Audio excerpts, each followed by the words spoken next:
Hello, welcome back to another intro programming video. Today we're going to talk about arrays. And arrays are kind of a tricky subject.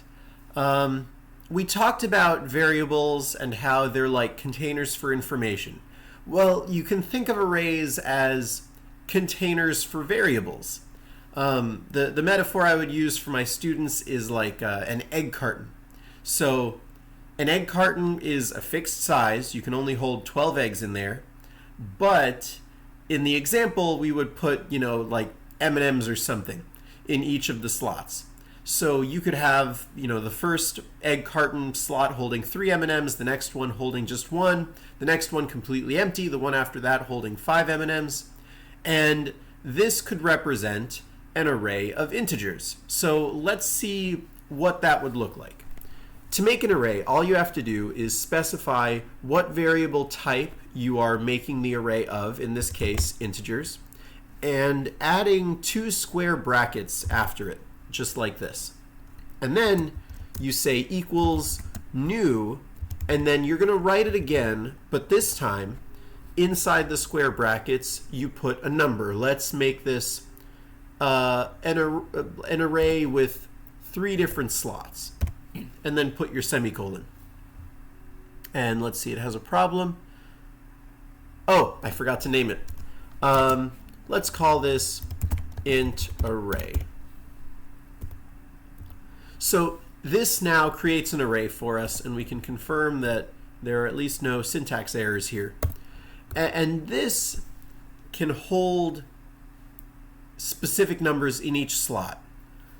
What does that look like? Let's jump down here and start setting the value of that array. We would say int array.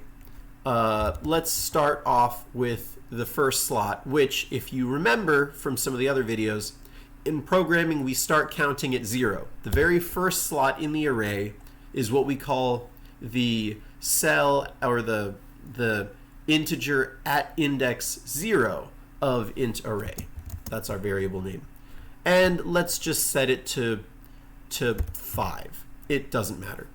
And we're going to just do this again for each of the slots. And these can be whatever numbers we want.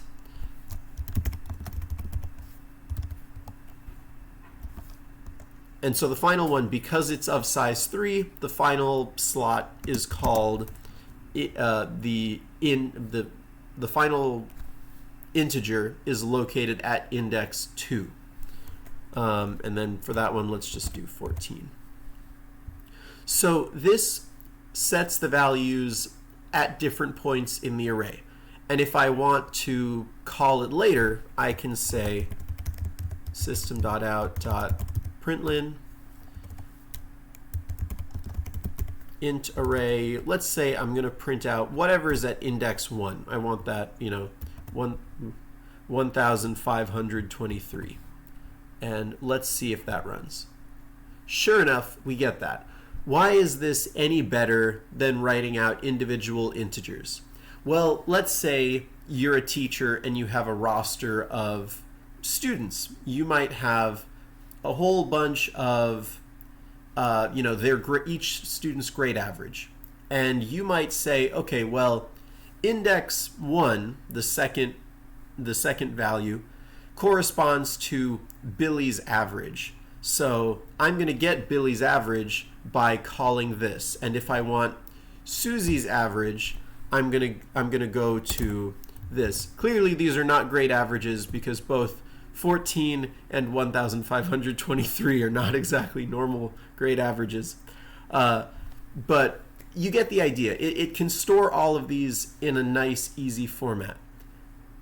There are ways to just get all of the values in an easier form. But before we get to that, let's continue on and try to make an array of strings now, just to show you that you really can do this with whatever type of variable or object that you want. So I would say string and then put the square brackets. Square brackets afterwards is the indication that we're dealing with an array. We are creating an array. And we would say, once again, let's call it string array equals new string, more square brackets again, and then we set the size. In this case, I'm going to make it size 10. With arrays, the value that you put here in the square bracket on the right-hand side of the equal sign is the size. And we can actually check the size with what's called the dot length property. And so in this case, we'll do system.out.println string array dot length. Now, I'll pause the video for a second because this is time for a question. I'll show you what it spits out for int array first. We've created an array of length 3, and to make things a little, let's see, let's make this a little bit of a challenge. I'll show you the result of the length after we've set all of our values. So we've created an array of length 3, and then we've set all the values, and then we say, okay, get me the length, and it says this array is of length 3. What do you think is going to happen if instead I'm asking for the length of this string array that we've defined up here, but we haven't set any of the values? Do you think it'll just be our normal length that we've set up here? Or do you think, because we haven't set any values for it, remember, this is just a bunch of empty spaces. This is an egg carton without any M&Ms. What do you think the length is going to be? Pause it and take a guess. Okay, let's find out if you're right. If you guessed 10, if you guessed that it would just be the same length we defined up here, great job, you're absolutely correct. Remember, setting the values does not change the length. We set the length of the array up here where we say new string array of length 10, and that does not change. If you want something that changes its size, we're going to look at something called lists, probably in a future video. But for now, just remember that strings do not, or string or whatever kind of arrays, do not change in length. And when you are looking to get the length, it has nothing to do with whether or not the values are populated. So in the next video, we'll talk about how to get the values of specific cells in that array, and we'll talk about something called 2D arrays, which gets a little more complicated. So for now, just take this, process it, and I hope you learned something. Thanks so much. Bye.